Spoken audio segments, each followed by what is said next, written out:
I'm Ashton Addison from Blockwest Capital for Investment Pitch Media and the Crypto Coin Show. And today on Blockchain Interviews with Jonathan Schemoul, CEO of Aleph.im. Jonathan, welcome to the show, and thank you so much for taking the time to come on. Hello, really happy to come here. Thank you for inviting me. You're very welcome. I'm excited to dive into Aleph and cloud storage, databases on the blockchain, the future, as we both know. And I would love for you to kick us off explaining a little bit about Aleph and the blockchain solutions that your team is providing, because for people that are just getting into crypto, it's not as easy as 1, 2, 3, but it is needed, I think, as we continue to grow out the web. So let's kick off our conversation with just a high-level overview of Aleph.im to start, and then we'll dive into the details. Yeah, perfect. So as you just said, it's really needed because most of the solutions that we see out there, some of them still have centralized parts. We have seen a few cases where DeFi wasn't really decentralized, and that's where we come in.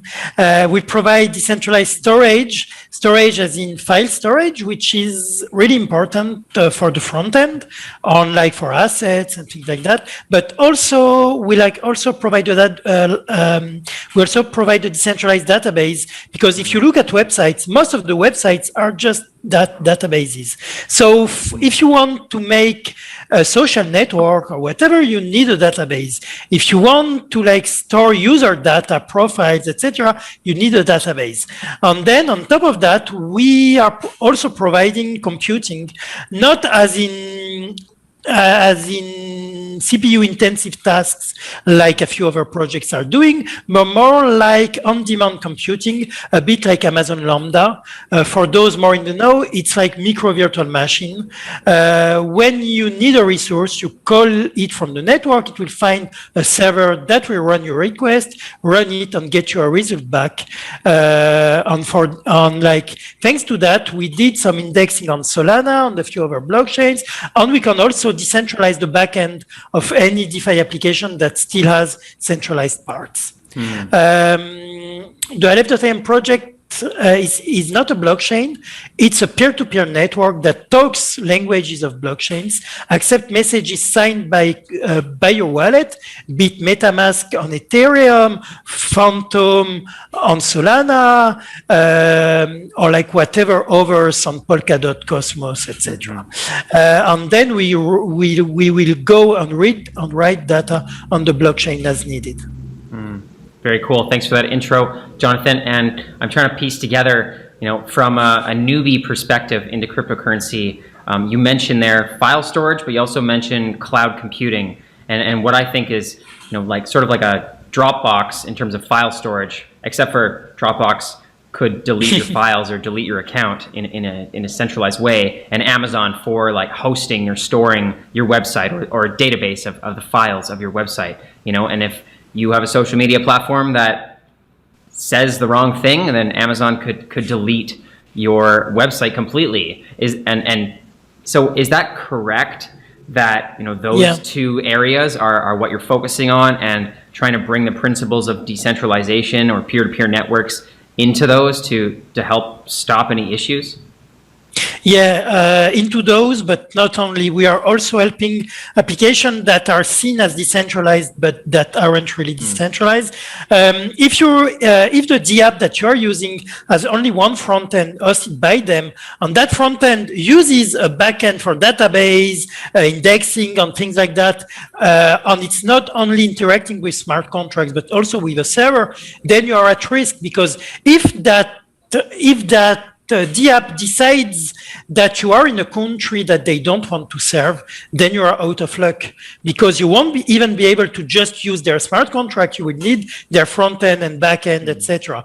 So what we are offering is to decentralize it, and it's a win-win situation even for the app developers, because then they don't need to care about who they are servicing in what country, etc. And then they just put it on a decentralized network. If there are servers that are in location that accepts you, okay. If not, then other server can just take on service you. Mm-hmm. Incredible. And yeah, it's definitely a turning point I'm seeing, that more people are looking for alternative solutions to be able to control their own assets and not have somebody say who can or cannot use their platform. But I feel like the amount of companies and databases that are decentralized are so small compared to the entire internet that's still running on Amazon and Web 2. Can you talk about where you see the industry as a whole at this point into moving into decentralization and the need for it? Well, we have worked with Ubisoft lately, as some people might know. We are in their incubation program, which is the Ubisoft Entrepreneur Labs, into the last session of 2021. We have worked with them in a lot of areas, and we have seen also other big corporations who are getting interested by decentralization. Well, it starts with NFT, it starts with areas which are easily made into decentralization, but then it gets more deep because they all have a lot of servers that they aren't using or that they are keeping because they need to have servers on hand, especially with the shortage in chips and things like that lately. So they have a lot of server. They don't want to lose money with it, so they could put it onto decentralized network. And then when they have surge of requests or computing of storage that they can't provide with their own infrastructure, they would like to be able to outsource it whenever it's needed to a decentralized network, which is not controlled by a single company in another country. So I think that it's quite interesting for a lot of multinationals. So we will go into that way, and not only from the very little crypto specific area. I think that the whole world is moving towards it. And it's something that will get a lot of people by a bit of surprise. It won't only be money, it will be all the big companies, all the big computing, storage consumers that are moving to decentralized networks. Mm-hmm. Definitely. And how long has your team been working on this platform now? And are you seeing an increase in growth and adoption of this kind of technology? Well, we started in 2019. It's been quite a long road since then. From start of 2019 towards now. At start, we were totally self-funded. I was the only one working full-time, and then other members of my team who were working as open source contributors joined full-time, and then we got funding. We just raised a $10 million round lately. We are seeing a lot of growth.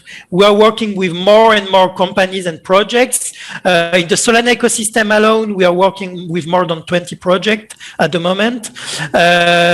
We are working with companies like Ubisoft and a few others as well. Mm-hmm. We will release soon a decentralized identity framework with our partner Synapse. There is quite a lot of other areas. So there is a lot of traction. It's a really, I think that it's not really beginner proof. It's hard to grasp where the decentralized computing and storage world is going. But I think that it's like an essential cornerstone of decentralization and an essential cornerstone of the web in a few years, and we are working towards it right now. Mm-hmm, definitely. No, I think it's a huge cornerstone, and it's essentially the entire infrastructure of how websites are on the web, right? And I think that's going to change, but under the hood, regular users don't necessarily need to understand the differences. They just need to understand the benefits of the innovation. Because it does get very technical, especially, even just trying to explain Amazon Web Services to people. You need to go through a year-long course just to explain how to host a website. So I can imagine the decentralized version is even more complex. And it is quite complex. And not necessarily needed to be 100% understood by the everyday user that's visiting the websites, but as long as they understand the benefits of the peer-to-peer network, and there definitely are benefits. But one thing I know cryptocurrency users understand is crypto coins themselves, and I'd love to touch on how that functions inside of Aleph as well. I know that there is an Aleph token, and maybe you can explain a little bit on how the token and how cryptocurrencies function within the ecosystem, and do they provide value to everyone in the ecosystem? Well, the way our network works is that we have different kind of nodes. We have the core channel nodes, which are the controllers of the network, who are validating that resource providers are really doing their job. And they are also validating that messages have indeed been signed by a private key, that they come from a specific blockchain, etc. And these nodes need to have skin in the game, so they need a deposit, and they also need stakers to come and say, okay, this node is worth to be starting, he's secure, etc. And then they entrust it by staking Aleph tokens on it. And like once it has enough, it can start. And then those nodes also have another task, which is entrusting resource nodes, which are those that are really doing their job. And those that are doing the job, for example, the computing resource nodes that we just started last month, they are akin to like Amazon Lambda runners. They are those that are running the micro virtual machine that are running code. They have what we call a minimum wage. Minimum wage means that as long as the server is like launched, they get paid. On the core channel node, they can appoint a specific number of computing resource node to work on get this minimum wage. So then on the demand side, there is two ways to pay for service. One, which is live today, which is the holder tier, where you hold Aleph tokens and you get service, be it storage or computing. And there is one that we will start later this year, which is the pay-as-you-go, which is akin to like cloud computing credits that you would buy. And then you consume Aleph credit while you are getting service. So basically, it's the currency of the network. It's the currency that allows you to get computing and storage on the network. If you want to like back up your NFT, store your files, pay for computing, you need Aleph tokens. Interesting. And what you mentioned about the NFTs there, I think a lot of people don't think, they think, oh, just websites. But if there's personal storage or whatever, you can also host your NFTs.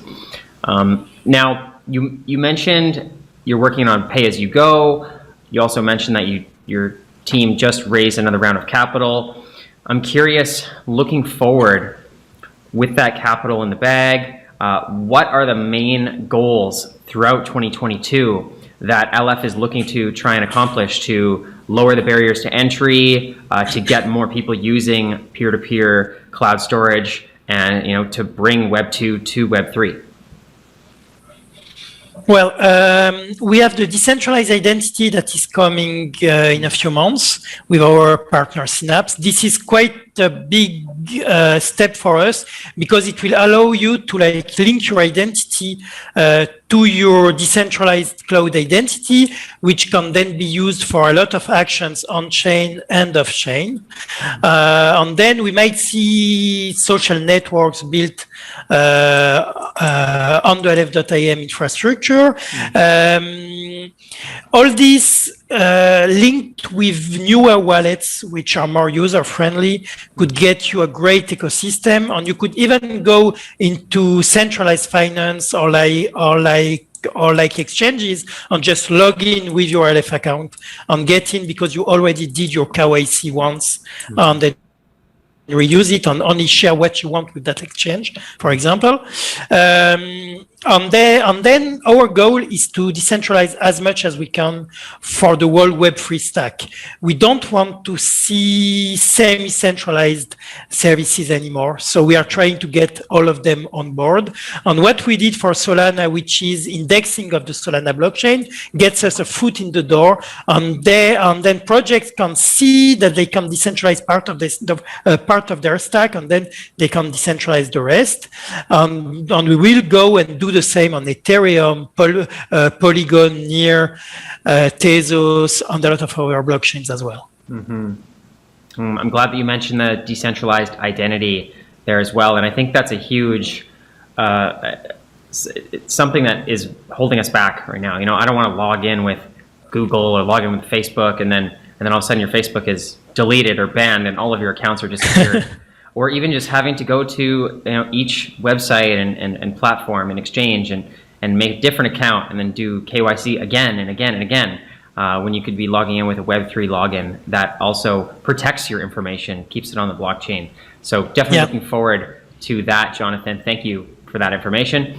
And for the viewers and for people that want to learn more about decentralized cloud storage and peer-to-peer networks, and maybe they want to start hosting on Web3, what is the best way for them to learn more and to get involved? Well, we have a website, Aleph.im. We also have a Twitter account. We are very present on Telegram as well, so they can join our Telegram groups. If they are developers, we will redirect them to developer specific groups and give them support. We also have a developer landing page that has a lot of information, and there is a few YouTubers who did a few YouTube series on Aleph if they prefer to learn that way. Very cool. Thank you so much, Jonathan. I will leave those links as well to the website and to the social networks in the description box below. All the best with everything Web3 moving forward. I'm looking forward to logging in with your decentralized identity in the future, and let's definitely follow up in the near future. So thank you so much. Great. Thank you very much as well.